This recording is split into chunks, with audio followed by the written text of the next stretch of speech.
The latest Jurassic World entry is part of an ongoing attempt to keep a franchise alive, but it may have just proven that it needs to be extinct for a little bit. Let's talk about it.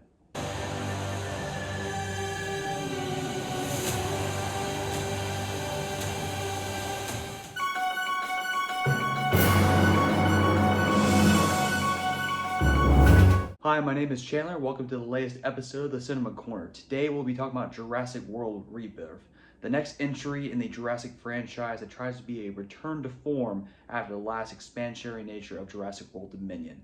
So let's get into the thick of it and just talk about what was good about it.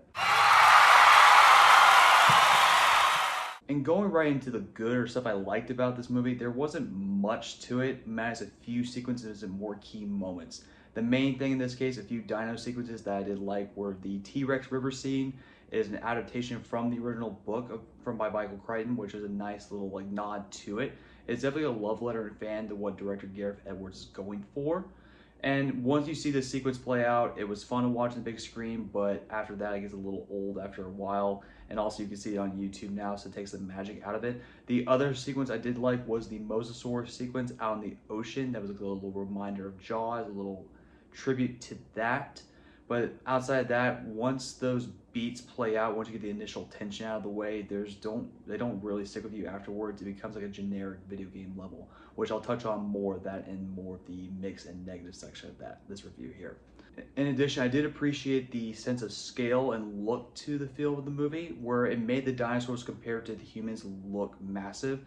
Gareth Edwards is known to have a good sense of scale in any of his feature films, so it was nice to see him apply this to the dinosaurs to where you see a good sense of how massive these creatures could be or used to be in relation to humans. Another plus is that both the plot is very simple and straightforward, which plays to its strengths, but it also plays to its own detriment, which I will get into more of the trade-off in that case. Outside these little tidbits and moments of the movie, there wasn't really much that I liked about it. So with that being said, let's just get to what the trade-offs and more of the frustrations and negative sides I've had with this movie.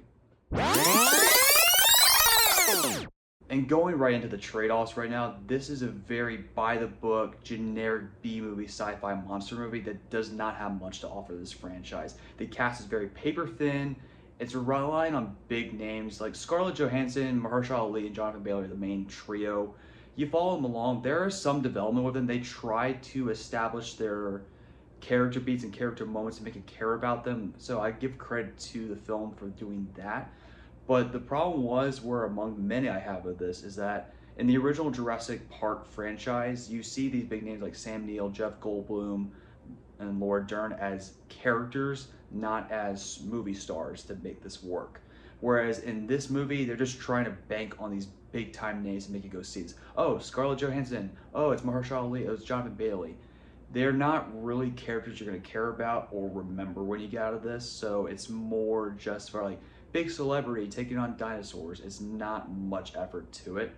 Again, this is just my opinion how this case, if it's a generic thing that you want, it's a good thing to go see. But it didn't really work for me, and I found myself more frustrated when I watched it, and I felt bad because I think these characters could have been interesting and you could have really worked it out. It's more just generic mercenary types, generic scientist type that goes about social commentary and dino facts. Not really much development, which I think is a waste of these actors, because you have top tier talent that you're not really make the ghost most of it in this case. That's just my feeling when I watch the cast in this case. Other actors, you got the typical corporate bad guy that's more of you tell he's shady from a mile away with this in this case, and it really plays into the video game plot mechanics of this to where it's not as engaging with much nuance, where this franchise in the past had a little bit better written characters, stuff you remember what made it so iconic. In addition to that, you have a whole separate plot line where there's a family that's on a family vacation, ends up stumbling across the island, which by logic sense they should know about, since dinosaurs are supposed to exist and coexist with humans for a past decade or so, after Jurassic World Dominion, when all of them were released on it.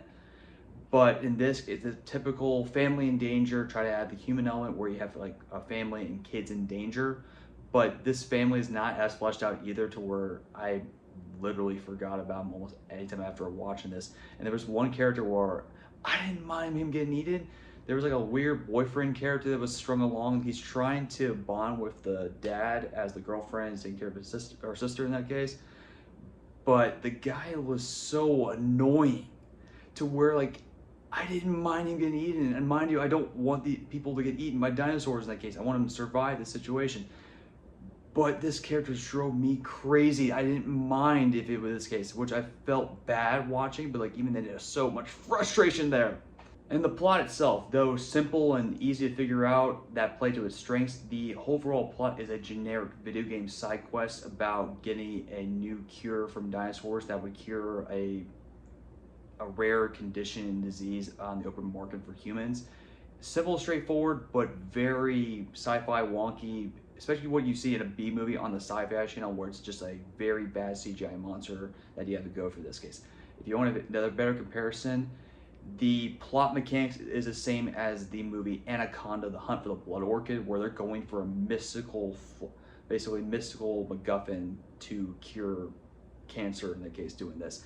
They had the same mechanic used for the dinosaurs in that part, so it was just funny watching this plot mechanic play out with that, whereas the Anaconda movies are playing it's a so bad it's good type mentality, whereas this was just boring, generic, and I didn't care, which was interesting to see how this played out because you have a lot of potential with this franchise. Also, another frustration in that case, the original Jurassic Park still had a lot of respect for dinosaurs to where they wanted to feel like animals. Spielberg made it his mission to say these are not monsters, these are just animals. And he wanted to see how these kind of extinct animals would interact with humans. That was the magic and the lightning in the bottle that came with Jurassic Park. Whereas nowadays, the Jurassic World movies specifically treat them as more as theme park monsters, which worked for the first Jurassic World movie. It's like a Taco Bell entertainment monster slasher mutant hybrid thing.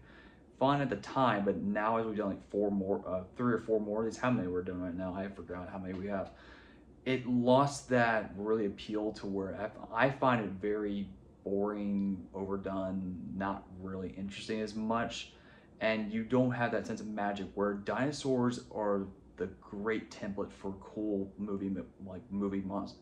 No, I don't want to say movie monsters either, but like they're cool creatures to feature on the big screen, to where if you put the awe and majesty back to them and see them as animals where humans can really see that magic play out. Even with technology advances where you can tell when something CGI or very real, it'd be nice to see if dinosaurs can make a comeback and you see the awe and majesty of them as animals rather than monsters. In the end, this movie is very forgettable. There was like a few cool moments and cool scenes, but not enough to justify the plot and the overall movie's existence, in my opinion.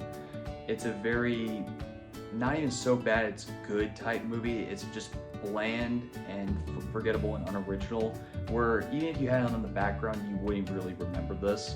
It's a 2 out of 10 for me. It's not really worth watching on any platform whatsoever, not even for streaming in that case.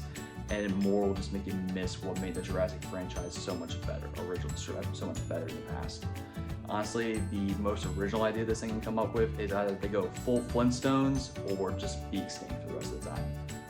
That's it for me on this episode of the Cinema Corner. Thank you so much for watching and hope to see you next time.